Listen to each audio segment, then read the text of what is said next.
all the way my Savior leads me. Cheers each winding path I tread,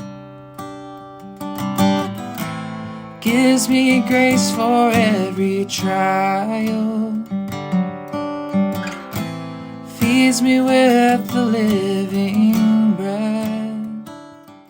Good morning, everybody. Chester ARP Church Devotional Podcast. Clint Davis, your host. Thanks for being with us. You know what we do. Read the Bible. We discuss it. Share it with your friends. Share it with your family. It is 2 Samuel chapter 1, story of David hearing of Saul's death. After the death of Saul, when David had returned from striking down the Amalekites, David remained 2 days in Ziklag. On the third day, behold, a man came from Saul's camp, with his clothes torn and dirt on his head. And when he came to David, he fell on the ground and paid homage. And David said to him, "Where do you come from?" And he said, "I have escaped from the camp of Israel." David said to him, "Well, how did it go? Tell me." And he answered, "The people fled from the battle. Also many people have fallen and are dead, and Saul and his son Jonathan are dead." Then David said to the young man who told him, "How do you know that Saul and his son Jonathan are dead?" And the young man who told him said, "By chance I happened to be on Mount Gilboa, and there was Saul leaning on his spear, and behold, the chariots and the horsemen were close upon him. And when he looked behind him, he saw me and called to me, and I answered, 'Here I am.' And he said to me, 'Who are you?' And I answered, 'I am a Amalekite.' And he said to me, 'Stand beside me and kill me, for anguish has seized me, and yet my life still lingers.' So I stood beside Saul and killed him, because I was sure that he could not live after he had fallen. And I took the crown that was on his head and the armlet that was on his arm, and I have brought them here to you, my Lord." Then David took hold of his clothes and tore them, and so did all the men who were with him. And they mourned and wept and fasted until evening for Saul and for Jonathan his son, and for the people of the Lord and for the house of Israel, because they had fallen by the sword. David said to the young man who told him, "Where do you come from?" And he answered, "I am the son of a sojourner, an Amalekite." And David said to him, "How is it you were not afraid to put your hand to destroy the Lord's anointed?"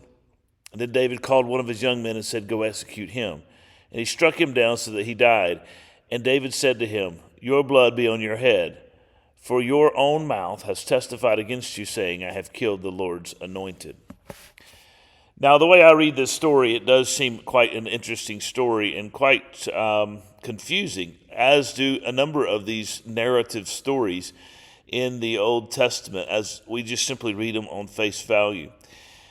This young man comes to give David the message that Saul has died. He is the son of a sojourner. That means someone who is living in the land of Israel. And he is an Amalekite. So he's living in the land of Israel. He is connected to the people of Israel by virtue of living in the land, most likely at battle with the Israelites.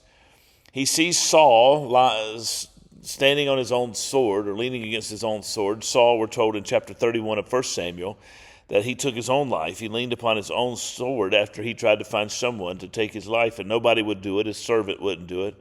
And so Saul leaned upon his own sword, and he asked his armor bearer to kill him.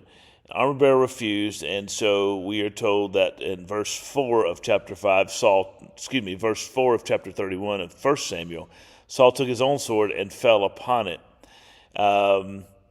And when his armor bearer saw that Saul was dead, he fell upon his own sword and died with him. So it seems that Saul took his own life, but he was at the point of dying. He was not dead yet when he saw this Amalekite, and he asked this Amalekite to finish him off. The Amalekite is to come and take the rest of his life and make sure that it brings his misery to an end. And so that's what the Amalekite does. And the Amalekite takes the crown, and the other parts of the armor, and brings it to David to give it to David in respect for David, who will be the one who takes over the kingdom. David is angry. One, he grieves the loss. We'll see that more detailed as he offers this tremendously beautiful prayer and kind of lament at the end of 2 Samuel chapter 1. But he grieves the loss of Saul, and he grieves the loss of Jonathan, because he grieves the loss of the Lord's anointed.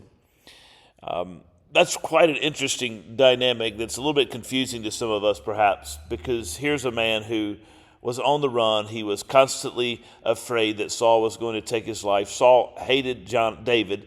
He did not want David to take the throne from his son Jonathan.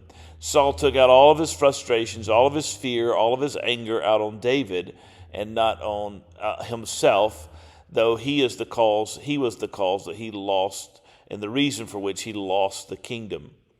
And so David has been on the run. David's been unable to be settled, to find a home, to settle down. He just finished raiding the Amalekites because he was forced to go live in the land of Philistia. He went to battle with the Philistines and then was sent back home. And while he was at battle, the Amalekites raided his homeland, took his wives, all that stuff. So David's had problem after problem after problem with Saul, but yet he mourns the loss of the Lord's anointed because David trusts the Lord. David recognizes the Lord's purpose as the Lord's purpose, and he respects Saul because Saul was the one the Lord had anointed to be king over Israel. There's something beautiful, actually, in David's behavior here because he recognizes the authority that God has established over his people.